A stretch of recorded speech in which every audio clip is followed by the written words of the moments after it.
নমস্কার, Ramakrishna TV YouTube চ্যানেলের পক্ষ থেকে সকল মা, বাবা, দাদু, দিদা, ঠাকুমা, ঠাকুর দাদাদের জানাই অনেক অনেক ভালোবাসা, প্রীতি ও আন্তরিক শুভেচ্ছা। সবাই ভালো আছেন, ভালো থাকবেন। আমি আবারও চলে এসেছি শ্রী শ্রী রামকৃষ্ণ মিশনের শ্রীমদ্ ভগবদ গীতা সম্পর্কে আলোচনা করতে, যার সহজ সরল অনুবাদ ও ব্যাখ্যা করেছেন স্বামী লোকেশ্বরানন্দ মহারাজজি এবং সংকলন ও সম্পাদনা করেছেন স্বামী চিদরূপানন্দ মহারাজজি। আজকে আমরা আলোচনা করব শ্রীমদ্ ভগবদ গীতার থেকে ষষ্ঠ অধ্যায় ধ্যান যোগ থেকে 29 নম্বর শ্লোক। সর্বভূতস্থমাত্মানাং সর্বভূতানি চাত্মানি ইক্ষতে যোগ যুক্তাত্মা সর্বত্র সমদর্শন। অর্থাৎ যোগযুক্ত পুরুষ সমদর্শী হয়ে নিজেকে সর্বভূতের আত্মায় এবং সর্বভূতকে নিজের আত্মায় অভিন্ন রূপে দর্শন করেন। বিশ্ব সংসারে যা কিছুর অস্তিত্ব আছে তাই ভূত। সর্বভূতস্থম আত্মানাং, অর্থাৎ সবকিছুর মধ্যে যিনি নিজের আত্মাকে দেখেন, সর্বত্র এক আত্মাকে দর্শন করেন। একদর্শী, তার মধ্যে কোনো দুই বোধ নেই। আবার সর্বভূতানি চ আত্মানি, অর্থাৎ নিজের আত্মায় সবাইকে দেখেন। এই বিশ্ব ব্রহ্মাণ্ডের যা কিছু আছে সব তার ভিতরেই রয়েছে, বাইরে কিছুই নেই। তিনি কে? যোগী, যোগযুক্ত আত্মা। যোগের দ্বারা তার চিত্ত আত্মায় যুক্ত হয়ে আছে, সমাহিত চিত্ত। জীব ও ব্রহ্মের একত্র উপলব্ধি করেছেন তিনি, তাই তিনি সমদর্শন। যার দর্শন সর্বত্র সম, অর্থাৎ সমান সমদর্শী। সবার প্রতি, সবকিছুর প্রতি তার সমান দৃষ্টি। আপন পর নেই, ভালো মন্দ নেই, কোন রকম ভেদ বুদ্ধিও নেই তার মধ্যে। বেদান্ত দর্শনের সর্বশ্রেষ্ঠ আদর্শ হচ্ছে মনুষ্য জীবন।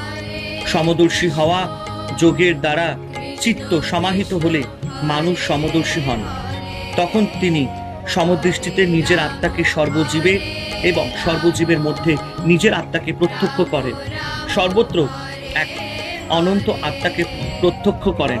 সেখানে উচ্চ বা নীচ বা অন্য কোনো রকম পার্থক্য থাকে না। তিনি জানেন এই জগৎ মনের সৃষ্টি। মায়ায় কল্পিতাং জগৎ, মায়ার সাহায্যে মনের দ্বারা কল্পিত, ব্রহ্মের উপর আরোপিত, নাম রূপের তরঙ্গ মাত্র। মনের লয় হলে, অর্থাৎ আত্মজ্ঞান হলে জগতেরও লয় হয়। তখন এক ও অদ্বয় ব্রহ্মের উপলব্ধি হয়। অন্ধকারে আমরা দড়িকে সাপ বলে ভুল করি, অর্থাৎ দড়ির উপর সাপ আরোপ করি। যখন ভুল বুঝতে পারি তখন সাপ অদৃশ্য হয়, দড়িকে দড়ি বলে চিনতে পারি। তেমনি সমাধিমান যোগী পুরুষ সবকিছুর মধ্যে এক ব্রহ্মকে দেখেন। তার অর্থ এই নয় যে তিনি আর জগতের বৈচিত্র্য দেখতে পান না। তিনি জগৎকে আর জগৎরূপে দেখেন না, ব্রহ্মরূপে দেখেন। জীব ব্রহ্মৈব না পর, জীব ব্রহ্ম ছাড়া আর কিছুই নয়। এই সত্য তার কাছে প্রতিভাত হয়। সর্বভূতে যে এক নিত্য বস্তু আছে তা তিনি জেনেছেন। শ্রুতিতে আছে এক দেব সর্বভূতেষু গৌর।